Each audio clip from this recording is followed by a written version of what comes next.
The history of our company is we are a fourth generation family-owned business. We started in Burlington, Kansas in the year 1910 by my great-grandfather.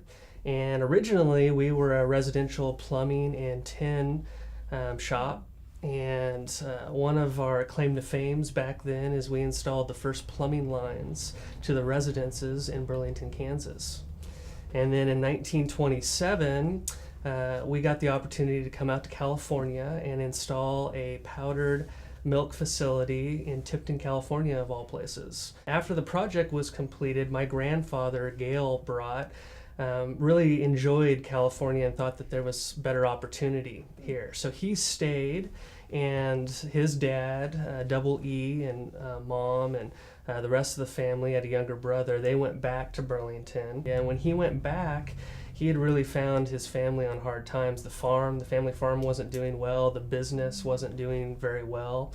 And so he convinced his mother and father and brother to move back out to California. I made it back to California in the early 1930s, and then in 1935 reconstituted the business here in Tulare.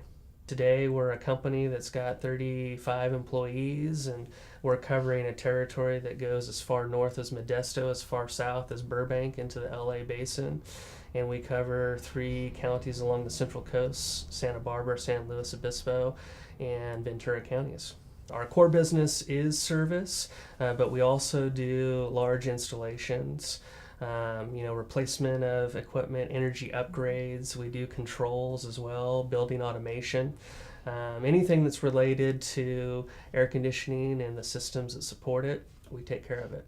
When we go to customers, we certainly tell the BMI story, and it is about our history and our longevity, and we've been around for 104 years. And I think a lot of our sales associates like to tout the fact that we're a family-owned business and that we've been around forever, and that if you've got a question or a concern, the owner is still present and the owner is still very involved in the business.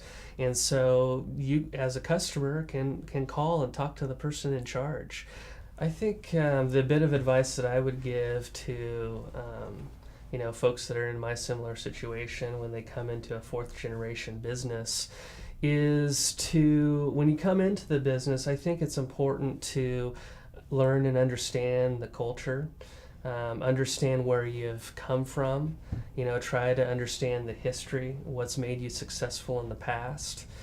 I think our founder, Double E, would be pretty surprised that we're, still around. When I think back about the challenges that they went through in the Great Depression and the struggle that they had to go through and moving out to California, I don't know if I could do that. That's a pretty brave thing to do, to pick up, everything and leave what they had there, which they had a farm, they had a business, a nice shop in town. I think he would be pretty proud of where we are today, and knowing that we think about him and think about how he ran his business and are trying to continue on that legacy. It goes, I think, a long way with our customers, knowing that we still try to uphold those principles from years and years ago, where your word meant everything, and our reputation now means everything. And we oftentimes, at the expense of our company, will make things right for our customers, and I think he'd be very proud of that.